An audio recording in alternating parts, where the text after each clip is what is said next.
Mardi 12 mars 2024, première journée du CEFIA 2024, 27e édition de l'événement qui fait référence dans le secteur agroalimentaire. Au menu de cette émission, des innovations que l'on va mettre en lumière, des interviews d'experts. Et pour introduire l'émission, j'ai le plaisir de donner la parole à Sébastien Gillet, directeur du salon. Bonjour Sébastien. Bonjour Pierre, bonjour à tous. Alors Sébastien, une édition 2024 qui fait le plein de nouveautés. Beaucoup de nouveautés, 113 innovations déjà, donc c'est un record. Il faut juste savoir que le CEFIA qui fête sa 27e édition, c'est plus de 2000 innovations qui sont sorties des allées du CEFIA, donc c'est un vrai succès, une vraie prouesse et une vraie reconnaissance. Mais en effet, le CEFIA, ça a toujours été un secteur qui est en constante évolution et cette 27e édition va complètement traduire encore ce côté novateur que les exposants ont. Et une belle reconnaissance pour cette édition, c'est la venue d'une personnalité politique. Et oui, d'après 27 ans, 27 éditions, jamais un ministre ou une ministre n'est venu faire une visite officielle. Donc on est fiers pour cette 27e édition que la ministre déléguée en charge bien sûr de l'agriculture, Agnès Pannier-Runacher, viendra donc faire une visite officielle jeudi en milieu de matinée avec différents temps forts, les jeunes, parce que c'est un vrai sujet qu'on a dans l'agroalimentaire et pas que, et aussi bien sûr animer conclure certaines conférences et puis une déambulation bien sûr sur l'ensemble du salon. Donc pour l'industrie agroalimentaire, c'est une vraie reconnaissance d'avoir une ministre qui vient sur le salon. Le CEFIA, reconnu à l'échelle nationale et même plus largement au niveau européen. Le CEFIA, un salon où l'on trouve des solutions pour répondre aux grands enjeux de performance industrielle, de RSE, on l'a dit. L'objectif de cette émission, c'est de me suivre. Allez, on part tout de suite vers le village des startups. Suivez-moi. C'est l'une des nouveautés de cette édition 2024 du salon CEFIA, un village des startups en partenariat avec BPI France et la French Fab, avec un panel de solutions innovantes. Beaucoup sont orientés vers le digital et la performance industrielle. C'est le cas de la société Fabrique qui propose une solution dédiée à la collaboration dans les ateliers, à la gestion des informations clés. Cette solution permet de réaliser de façon simple et intuitive des tableaux de bord, de suivre des indicateurs de performance, de gérer des checklists. L'objectif, détecter les écarts de production et résoudre les problèmes. Focus sur Juno, vous me suivez. Là aussi, adieu Excel et papier. Cette solution digitale permet de créer la documentation opérationnelle, instructions, mode opératoire, checklist, de gérer les contrôles qualité, d'afficher les informations au bon moment, au bon endroit pour les opérateurs. Et enfin, troisième solution que je vous propose de découvrir, suivez-moi sur le stand de Diagrams Technologies. Créée en 2019, cette start-up s'appuie sur des études R&D réalisées au sein de l'ENRIA, l'Institut national de recherche en sciences du numérique. Le logiciel analyse les données machines de maintenance, de production et de supervision grâce à l'intelligence artificielle. Intelligence artificielle que l'on voit largement émerger sur ce salon. L'objectif, valoriser les données sous-exploitées pour augmenter par exemple la disponibilité des machines. C'est une solution de maintenance prévisionnelle qui va détecter les anomalies, faire le diagnostic des dysfonctionnements et établir des modèles prédictifs. L'intelligence artificielle que l'on va pouvoir découvrir sur une autre solution, l'une des solutions stars de ce salon, de cette édition 2024 du CEFIA. Suivez-moi, nous allons voir DataSweety sur le stand de VIF. Nous sommes sur le stand de VIF qui a intégré la société DataSweety et qui présente sa solution PowerUp, trophée de l'innovation 2024. Je suis avec Aurélien. Aurélien, vous êtes le fondateur de DataSweety. Alors cette solution PowerUp, pour quelles applications l'utilise-t-on ? Alors on va utiliser PowerUp pour plusieurs cas d'application. Premièrement, vous avez des pertes matières et vous ne comprenez pas pourquoi vous avez du mal à la maîtriser. Avec PowerUp, vous allez pouvoir absorber la complexité grâce à l'IA et trouver les solutions pour éviter ou réduire cette perte matière jusqu'à 40%. Vous avez des enjeux d'énergie. Donc vous consommez trop d'énergie et on va vous aider aussi à réduire. Et à réduire tout en maintenant la qualité matière, c'est-à-dire pas au détriment d'eux. Et en ce moment, on travaille énormément sur l'eau.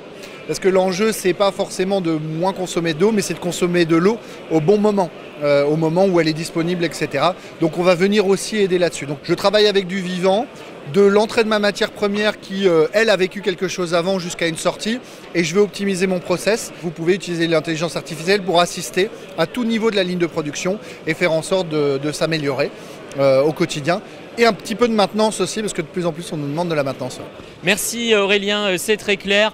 Le digital en force sur le salon 2024 et puis l'automatisation. Je vous propose d'aller voir une solution innovante. Suivez-moi. Bonjour, bienvenue sur notre stand. On est très heureux de vous recevoir. Donc effectivement, on vous présente le Humax. Le Humax, c'est quoi? C'est un robot multifonction. C'est-à-dire c'est le robot qui va vous aider à automatiser tous vos postes de petite cadence. C'est-à-dire si vous êtes dans une configuration semi-automatique, si vous êtes dans une configuration avec de la pénibilité, si vous êtes dans une configuration où vous voulez améliorer la qualité de production, la fiabilité de production et la qualité de vos produits, eh bien effectivement, il faut investir dans le Humax. Et le Humax, il sait tout faire. Il sait prendre un sac, il sait le remplir, il sait l'identifier, il sait le fermer et il sait le palettiser. Et à la fin, vous allez partir de votre vrac à petite cadence et réaliser une palette de qualité. Une réponse aux enjeux d'automatisation dans l'industrie agroalimentaire et on continue la visite, suivez-moi. Nous sommes sur le stand d'Andrés et Hauser. Une nouveauté sur le stand, la gamme ProLine 10 de débitmètres dédiés au process hygiénique intégrant un transmetteur IoE Link. Les atouts de l'intégration de l'IoE Link, eh bien, c'est le contrôle du bon fonctionnement qui est embarqué dans le capteur. La mise en service des appareils est simplifiée et puis les données de diagnostic sont remontées directement sur la supervision, de quoi digitaliser et réduire les coûts en améliorant la disponibilité du process. Nous sommes Hall 6 devant l'espace usine agro du futur, nettoyage des circuits fermés ou des surfaces ouvertes, process de cuisson ou de refroidissement, utilisation de l'eau comme ingrédient. L'eau est une ressource extrêmement importante dans l'agroalimentaire, une ressource omniprésente. Comment réduire l'utilisation de cette ressource précieuse? Comment la réemployer? Comment la recycler? On peut retrouver sur cet espace des solutions concrètes, novatrices, avec en toile de fond eh bien, la publication du décret REUT sur la réutilisation des eaux usées. 5 kilos de démonstration, le nettoyage, le comptage de la data, la réduction des eaux de process, le traitement de l'eau et les analyses de l'eau. Focus sur un projet, le projet Eau Connectée, c'est sur le stand GSF, suivez-moi. Marie, focus sur le projet Eau Connectée.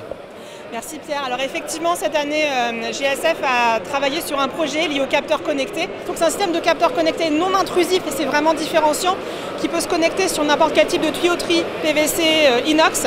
Et ces capteurs vont permettre d'avoir accès en direct à des informations sur la température, sur le débit instantané par descente d'eau et aussi plus globalement à la consommation d'eau par heure. Ça permet d'avoir des informations en direct, donc de pouvoir identifier les dérives très facilement, que ce soit des fuites, une vanne qui n'a pas été fermée par un opérateur. Ça permet également à l'industriel de l'utiliser, lui, en production, soit pour des nettoyages qu'il va réaliser en cours de production entre deux recettes, soit pour des phases de dégrossis. Donc l'avantage, c'est que tout est accessible directement sur la plateforme pour pouvoir optimiser la consommation d'eau du site industriel.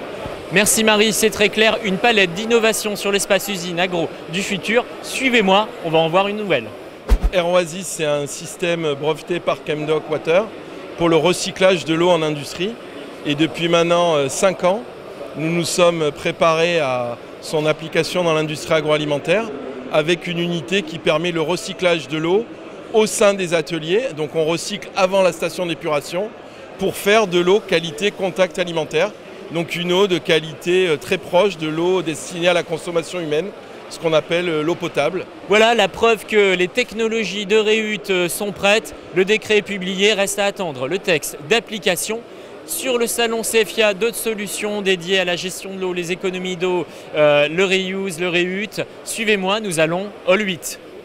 Nous sommes sur le stand de Fossélev Process Solutions. C'est le prix RSE de cette édition 2024 du salon CEFIA. Prix RSE, une des nouveautés du salon. Fossélev a intégré l'innovation Green CIP d'Elodis International pour créer Eco CIP, une solution qui offre des solutions détergentes éternellement régénérables. Un procédé basé sur un système de floculation-coagulation qui permet de régénérer la soude.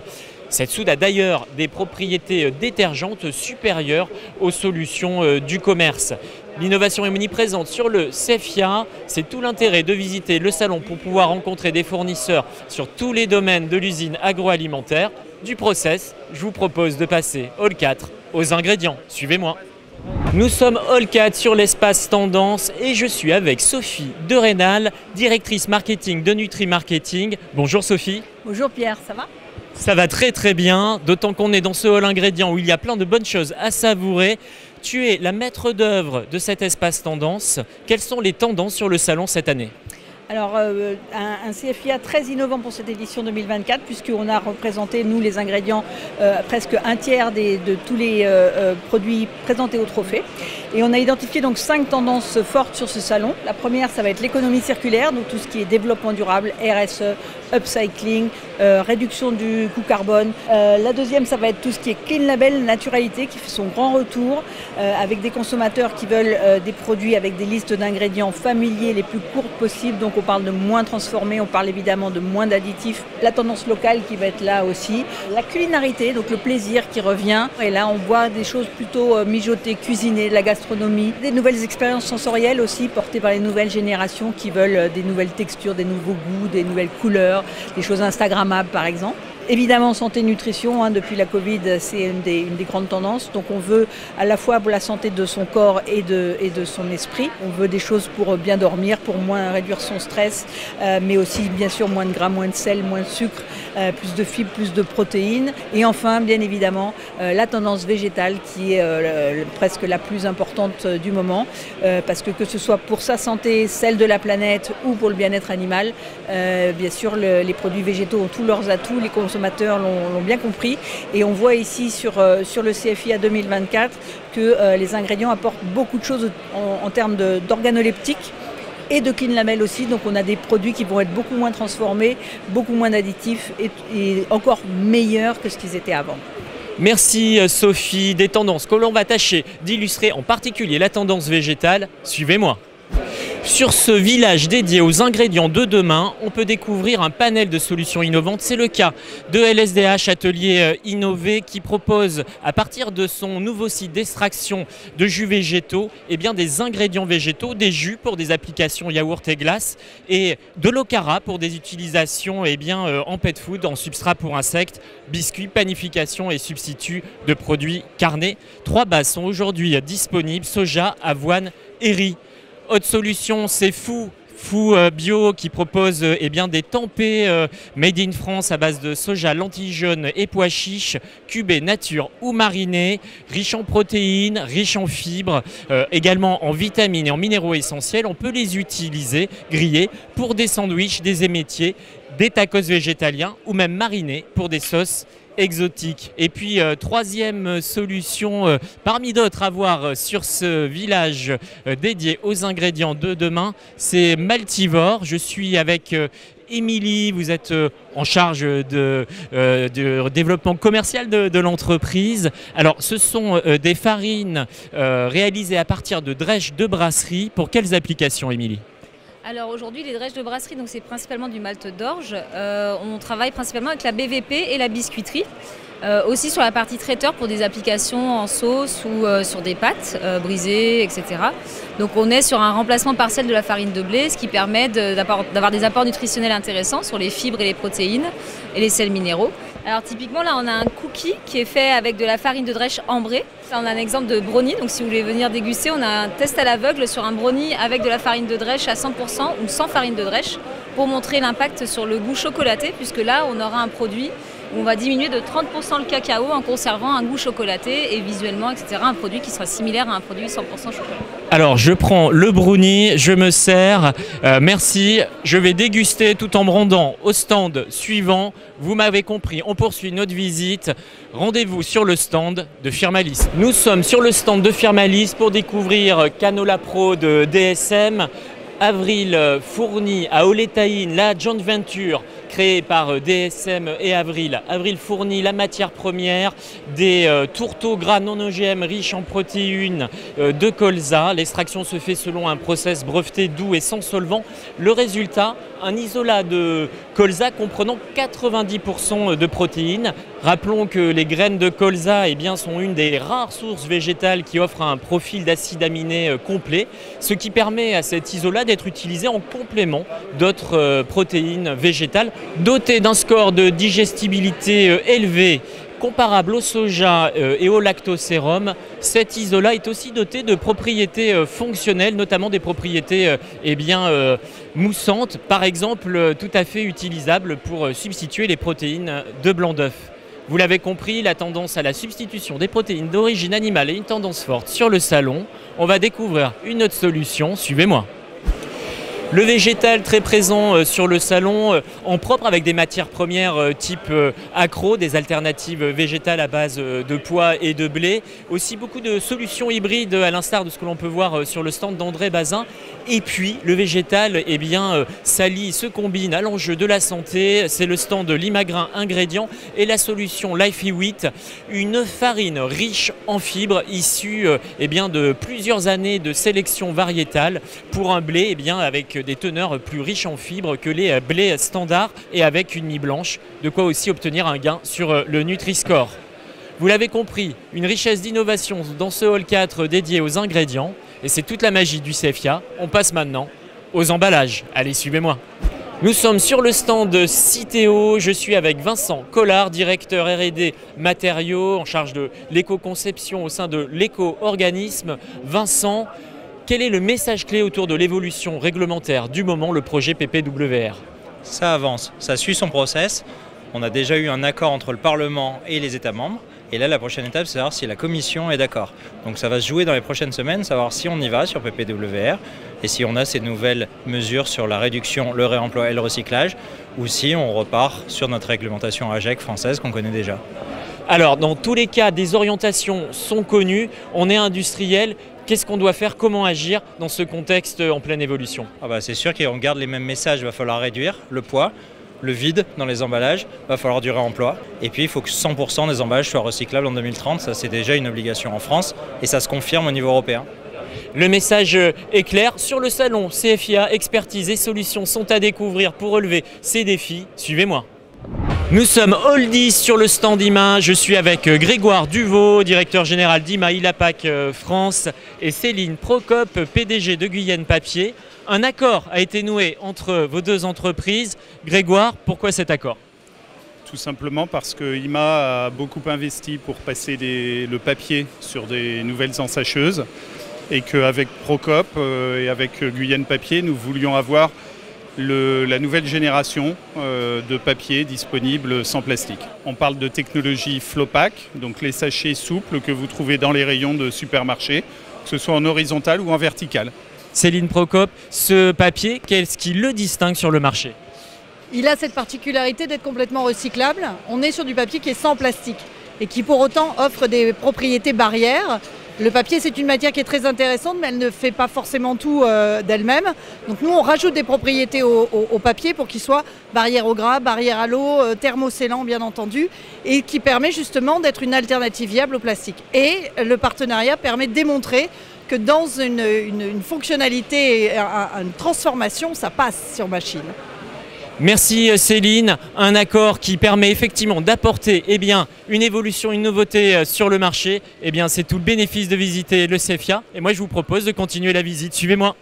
Nous sommes sur le stand de MM Packaging avec une nouveauté, la gamme de barquettes hybrides Green Peel avec au minimum 90% de carton, une barrière EVOH, un liner plastique pour l'operculage avec effectivement autour de la barquette des trottoirs plats qui permettent cet operculage et puis un fond plat à signaler pour le convoyage. Une nouvelle usine dédiée est sortie de terre près d'Auxerre. Autre solution à voir, vous me suivez, c'est toujours dans le même hall.